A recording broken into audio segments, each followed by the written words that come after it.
как мы уже знаем, до конца манги магической битвы официально осталось всего 2 главы. Ролик по 270 главе выйдет у меня уже в этот четверг вечером. Но смотря на развитие событий эпилога манги и оставшиеся проблемы, особенно плана Киндзяку, как-то совсем не кажется, что Акутами Гэга собирается заканчивать эту историю. Так что давайте об этом и поговорим. Ну а также напоминаю, что прочитать свою любимую манху Манхуа вы сможете на remanga.org. Здорово, ребятки анимешники, у микрофона Зик.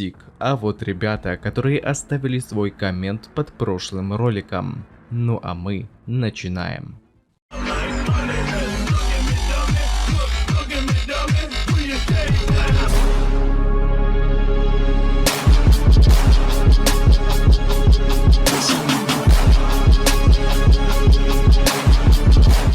Битва в Синдзюку окончена. Множество шаманов приложили все усилия для того, чтобы одолеть короля проклятий. Особенно Сатору Годжо, который довольно ощутимо ослабил Двуликого, благодаря чему остальным удалось добить противника. И с таким весомым вкладом как-то было даже странно, что когда остальные персонажи обговаривали прошедшую битву, никто таким словом не обмолвился за Годжо. А ведь он действительно один из тех, кто погиб в этом сражении. И сейчас все вроде бы хорошо. Сукуна побежден, Мегуми спасен, Юта выжил, даже Хигурума остался в живых. А из проблем была решена несправедливость монополизации простой территории, от главы школы которой лично избавилась Мэй-Мэй. Однако не стоит из-за этой долгожданной победы над Двуликим забывать об одной огромнейшей проблеме, а именно то, что смертельная миграция все еще активна и действует. План Киндзяку заранее заключался в том, чтобы сохранить постоянство игры как можно дольше. Да, Кена удалось победить благодаря совместной работе Юты и Тода после того, как Такаба ослабил его бдительность. Вот только смертельная миграция никак не зависит от самого Киндзяку, ибо ей управляет Кагане. И вот мне интересно, как Акутами собирается заканчивать мангу 2 главами, если основная опасность помимо Сукуны все еще не была решена. Можно подумать, что в этом нет никакой проблемы, поскольку вход в смертельную миграцию был закрыт для других игроков. К тому же и Кена больше нет, который мог бы принудительно заставить Кагане завершить миграцию и начать слияние с Тенгеном. Ведь не стоит забывать, что основным условием завершения плана Киндзяку является смерть всех участников этой самой смертельной миграции, за исключением Киндзяку, Мегуми и Химисиори, человека, в котором была воплощена Ураума. Однако даже со смертью Ураума и Кена неизбежность слияния с Тенгеном все еще остается. Ведь согласно 15-му правилу смертельной миграции, право на слияние человечества с Тенгеном было передано Фушигура Мегуми. То бишь теперь он стал ключевой фигурой в надвигающемся бедствии, которое лишит множества жизней на этой планете. Так что проблема миграции хоть и не представляет угрозы в данный момент, но в обозримом будущем она все еще остается и может сработать. Ибо пусть большинство участников этой игры выжило, вот только не стоит забывать, что они все еще остаются людьми, а значит могут умереть в любой момент. От банального несчастного случая, какой-то болезни или старости. Так что проблема смертельной миграции никуда не исчезла, и рано или поздно это произойдет. Тенген побежден, так что когда все игроки погибнут, больше некому будет поставить чистые барьеры после их уничтожения с окончанием миграции. Да и к тому же Киндзяку переквалифицировал барьеры Тенгена под себя, а этого персонажа как бы тоже уже нет в живых. Так что я действительно не понимаю, как Акутами Гэга может закончить мангу 2 главами, когда шаманы еще не разобрались с планом антагониста. Возможно, мангака заканчивает не саму историю, а лишь ее первую часть, так как наконец-то был уничтожен Рёмен Сукуна, появившийся еще в первой главе манги. Ведь у нас есть другой пример манги, как Человек-бензопила, автор которой после завершения основной части выпустил ЧБ-2. И может быть и Гэга хочет сделать так же, взяв перерыв на некоторое время. Вариантами событий, как бы мог развиваться сюжет, грубо говоря, Магички 2, я вижу всего 3. Первое, это если шаманы будут как-то разбираться с тем, как завершить смертельную миграцию без всемирного апокалипсиса. Ведь не зря же тогда Акутами сделал все для того, чтобы вернуть Юту и особенно Хигуруму. Ведь как по мне, данный персонаж был достойно показан в этой истории и не нуждается в воскрешении, а-ля Сукуна просто играл со мной, вот я и выжил. Потому что если это действительно конец манги, тогда и причины в таковом вообще не было. Второй же вариант, это если смертельная миграция по какой-то причине завершится и произойдет слияние Тенгена с человечеством. Тогда в таком случае главным героям придется уже разбираться с последствиями плана Киндзяку. И это гарантировало бы нам эпик не хуже битвы с королем проклятий. Да и так мангака еще бы больше продемонстрировал важность Кена в этой истории. Забегая наперед, скажу, что этот вариант мне нравится больше всего. Третий же исход, если Акутами Гага все же решил окончательно закончить магическую битву двумя главами, это если будет воплощен план Юки Цукума, которая хотела полностью избавить этот мир от проклятой энергии. Ведь если не будет проклятой энергии, тогда исчезнут все проблемы, которые от нее исходят. Однако мы совершенно не знаем, в чем заключается план Юки и как его привести в действие. Да и сама задумка избавиться от чего-то настолько глобального не может быть показана двумя главами. И вот тут нужно сперва ввести читателей в курс дела, найти способ, как это можно привести в действие, а уже потом еще и попытаться выполнить это. Чтобы вы понимали, я изначально хотел просто сделать об этом небольшой шортс, но как видите, мне не удалось вложиться в рамки времени этого формата. В целом, все это может быть лишь моими влажными мечтами, и на самом деле Акутами может быть даже и не вспомнит о смертельной миграции, завершив эту историю хэппи-эндом, поскольку уже наблюдался такой случай. Например, в манге «Моей геройской академии» там тоже совместными усилиями был побежден антагонист, с которым долгое время многие не могли справиться. Однако после его уничтожения мир данной вселенной не будет в безопасности, ибо главная проблема тайтла все еще не была решена. В «Моей геройской академии» у многих есть суперсилы, называющиеся причудами. Так вот, эти причуды склонны эволюционировать до такой степени, что спустя поколения способности людей стали бы настолько мощными, что тела их потомков могут просто не выдержать и будут разорваны в клочья. А самым хорошим примером является причуда главного героя, которая продемонстрировала ускоренную эволюцию и стала настолько мощной, что Мидория стал последним ее владельцем. Ибо если он кому-нибудь ее передаст, то тот человек банально бы не выдержал полученной силы и умрет, так как его тело не предназначено для такой нагрузки. Итак, проблема глобальная, но как и в магичке, лишь в обозримом будущем. Но что вы думаете, сделал автор МГА? Показал нам решение?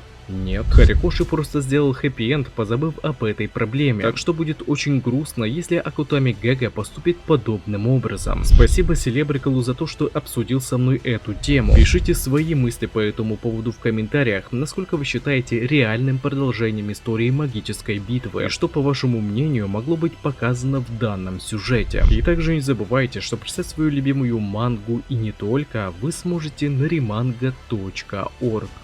А на этом ролик подходит к концу. Пишите в комментариях, что вам понравилось, а что не понравилось, и несколько комментариев попадут в следующие ролики. Если тебе понравился ролик, тогда лайк и подписка для меня будет лучшей благодарностью, а также не забываем про колокольчик, ведь в последнее время не всем приходят уведомления. Всем спасибо за ваш просмотр, мирного неба вам над головой и всем пока-пока.